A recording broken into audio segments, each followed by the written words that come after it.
नमस्कार, मैं साक्षी साहनी बहुत स्वागत करती हूं आपका आईपा में। आईपा यानी all India progressive politics association. ये एक ऐसा मंच है जो समाज उत्थान की बात करता है और इन्हीं मुद्दों पर बात करने के लिए हमारे साथ शमशेर सिंह शाही जी मौजूद हैं, जो समाजवादी पार्टी से भूतपूर्व सैनिक का पद इन्हें मिला हुआ है। बहुत स्वागत है सर आपका।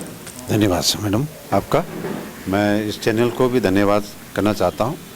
मैं आज काफ़ी फौज से मैंने 24-25 साल सर्विस करके रिटायर हुआ हूँ और मैं 2 लड़ाई लड़ के आया हूँ। एक 71 की लड़ाई और एक शांति सेना श्रीलंका की लड़ाई लड़ के आया हूँ। उससे मैं रिटायर हुआ हूँ। मैं चाहता हूँ कि आज तक हमारे जितनी भी आज तक कांग्रेस बीसीबी थे, इन्होंने हमारे गोरखा समाज से भी हूँ मैं, तो हमारा कोई उद्धार नहीं किया। आज मैं समाजवादी पार्टी में जुड़ा हूँ कि कुछ मैं अपने गोरखा समाज और अपने भूतपूर्व सैनिकों का कोई मदद कर सकूं इन पार्टी के माध्यम से। तो अभी जो है हमें समाजवादी पार्टी ने हमारे गोरखा समाज को 2 टिकट विधायक के लिए और 1 सांसद के लिए 24 में दिया हुआ है। तो हमें उम्मीद करते हैं कि शायद हमें हमारे जो टिकट निकल जाए और हमारे गोरखा समाज को एक अकल आ जाए कि हमें कुछ न कुछ करना चाहिए, क्योंकि मेरा जन्मभूमि यही देहरादून से है। जब से मैं पैदा हुआ हूँ इस देहरादून में, तब से मैं राजनीति देख रहा हूँ। फौज से भी आकर रिटायर हो गया हूँ। तो आज तक हमारा गोरखा समुदाय को कोई बेनिफिट नहीं मिला है। हमें सिर्फ गोरखा समुदाय को एक वोटर के ही माध्यम से इस्तेमाल किया जा रहा है। तो अब हमें हमारे समाजवादी पार्टी ने हमें कुछ आश्वासन दिया है कि जिससे हम अपना एक गोरखा समाज को भी एक आगे लाने की कोशिश कर रहे हैं। बिल्कुल सर, कहीं ना कहीं उत्तराखंड में गोरखा समाज ने अपना बहुत बड़ा बलिदान दिया है, अगर हम कह सकते हैं तो उनका बहुत महत्वपूर्ण रोल कहीं ना कहीं उत्तराखंड के इतिहास में रहा है बहुत लंबे अरसे से। और गोरखा समाज एक ऐसा समाज जो शांति प्रिय समाज कहीं ना कहीं माना जाता है। अगर हम बात करें जो अब सरकार रही है उत्तराखंड में, जो इतने 21 सालों से सरकार है, उन्होंने क्या गोरखा समाज के लिए कुछ कार्य किए हैं?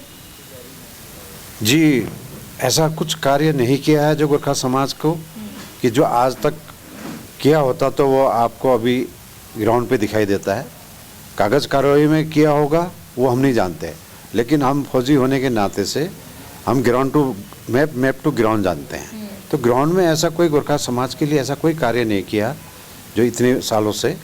आज हमारे गोरखा समाज को अगर कोई ओबीसी या कोई डोनेशन सर्टिफिकेट भी बनाना चाहते हैं तो उसमें भी हमें बहुत सी पाबंदी लगाया रहता है।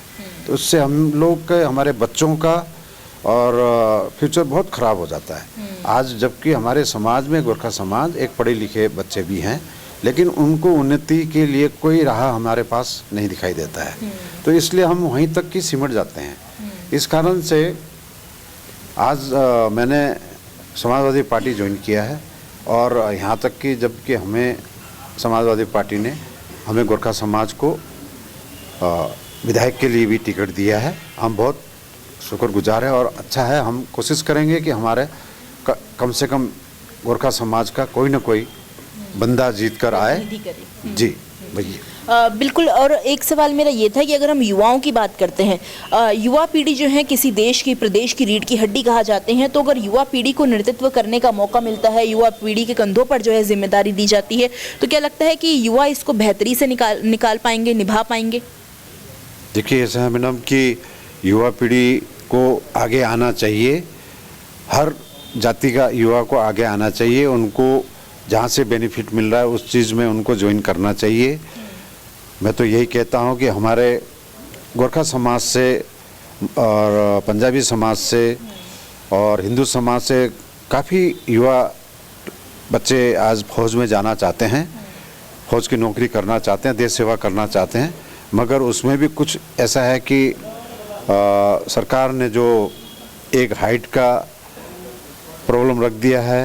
गोरखा समाज में थोड़ा छोटे कद के लोग होते हैं, इसलिए थोड़ा सा उनको फौज में जाने के लिए थोड़ा दिक्कत आती है। और बस यही है कि युवा पीढ़ी को मैं यही कहना चाहता हूँ कि सबसे बड़ा देश सेवा करें, तो इससे बड़ा धर्म तो और कोई चीज़ नहीं है। बिल्कुल कहीं ना कहीं देश सेवा जो है सर्वप्रिय होनी चाहिए हर किसी के लिए। एक सवाल सर मेरा ये था कि हम जो राजनीतिक पार्टियां देखते हैं जिनके ऊपर कहीं ना कहीं हम पूरा रिलाय हो जाते हैं, विश्वास करते हैं कि वो अगर शासन करेंगी तो जो हमारा प्रदेश है, क्षेत्र है, उसका विकास होगा, लेकिन कहीं ना कहीं विकास जो है अभी भी अछूता उत्तराखंड में नजर आता है। 21 साल का हमारा ये उत्तराखंड हो गया, लेकिन अभी भी बहुत सारे ऐसे मुद्दे हैं, टॉपिक्स हैं जिस पर कोई बात करना नहीं चाहता। अगर हम बात करें महिला सुरक्षा की, अगर हम बात करें पहाड़ों में जब प्रसव के दौरान महिलाओं की मृत्यु हो जाती है, या मैदानी क्षेत्र में भी हम देखें कि जिस कदर जो है व्यवस्थाएं बनी हुई हैं अस्पतालों की, और कोरोना के समय भी हमने देखा कि चरमराई उत्तराखंड में बहुत सी व्यवस्थाएं, तो उसको कितना गलत आप मानते हैं? जी, ऐसा है कि सही में आपने बहुत अच्छी बात बोली कि हमारे देश में बहुत से कमियां हैं। यही नहीं, हमारे उत्तराखंड में तो बहुत ही ज़्यादा है, क्योंकि उत्तराखंड एक पहाड़ी क्षेत्र है। यहाँ पर पहाड़ों से जो हमारी बहनें माताएं की डिलीवरी के टाइम पे भी ऐसे ऊपर ऐसे हॉस्पिटल नहीं बने हैं जिनका वहाँ पर उनका इलाज हो जाए।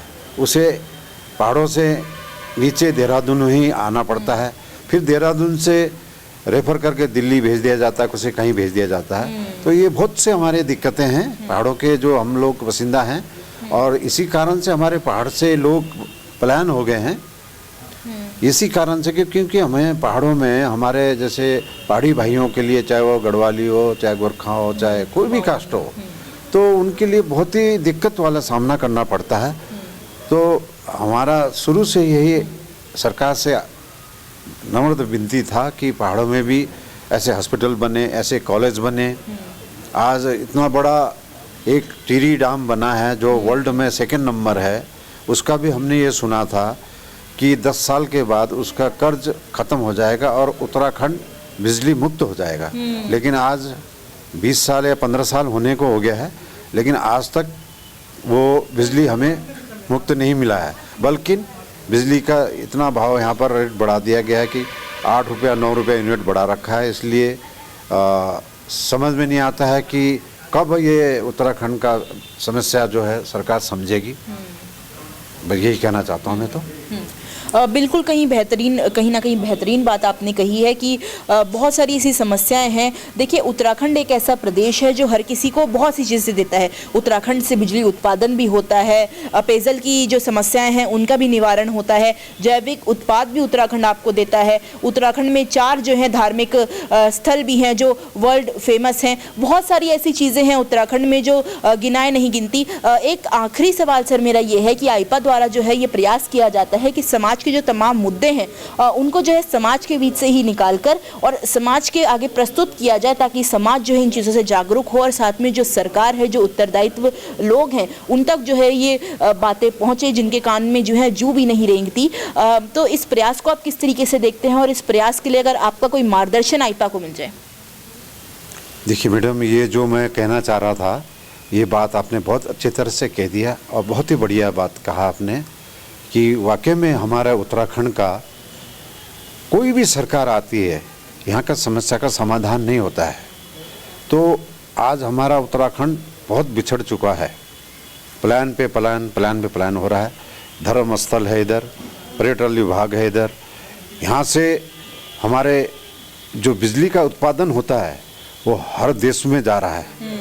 लेकिन जिस जगह में पैदा हो रहा है, पानी का कोई कमी नहीं है उत्तराखंड में। हमारे यहाँ से जितने भी पानी वगैरह है, अच्छा पानी भी है। आज हमारे उत्तराखंड में हम एक खारा पानी पीकर अपना जीवन व्यस्त कर रहे हैं, जिनके बच्चों में परेशानी हो रही है, बूढ़े माँ बापों पर परेशानी हो रही है खारा पानी पी के। अच्छा जल का हमें प्रावधान नहीं हो रहा है। तो इस कारण से मैं तो यही कहना चाहता हूँ कि अब की बार 22 में एक परिवर्तन होना बहुत ज़रूरी है कि अगर हमारे उत्तराखंड का परिवर्तन हो गया तो हम समझते हैं कि अगर हमारे उसमें भी कुछ पावर आ जाए। कि देखिए, आपने एक नाइक पिक्चर भी देखा होगा जिसमें एक दिन के लिए अनिल कपूर को मुख्यमंत्री बना दिया गया था, तो उन्होंने बहुत समस्या का समाधान कर दिया था, भ्रष्टाचार भी ख़त्म किया था। लेकिन इसी तरह से हम ये भी चाहते हैं कि कम से कम हमारे उत्तराखंड में अगर कोई अच्छी पार्टी आए और उनसे सहयोग मिलेगा तो हम उत्तराखंड को एक अच्छा प्रदेश बनाना चाहते हैं। यही समाप्त। बिल्कुल सर, कहीं ना कहीं बेहतर नेतृत्व की मांग जो है उत्तराखंड की बहुत लंबे समय से है। 11वें मुख्यमंत्री उत्तराखंड देख रहे हैं, लेकिन एक ही मुख्यमंत्री जो है नारायण दत्त तिवारी यहाँ पर रहे, जिन्होंने 5 साल का कार्यकाल अपना पूरा किया। लेकिन बहुत से जो 10 मुख्यमंत्रियों की हम बात कर रहे हैं, उन्होंने 5 साल का कार्यकाल भी जो है अपना पूरा नहीं किया। हमारे साथ जुड़ने के लिए सर बहुत बहुत धन्यवाद आपका। धन्यवाद मैडम। आज के लिए इतना ही, मुझे दीजिए इजाज़त। धन्यवाद।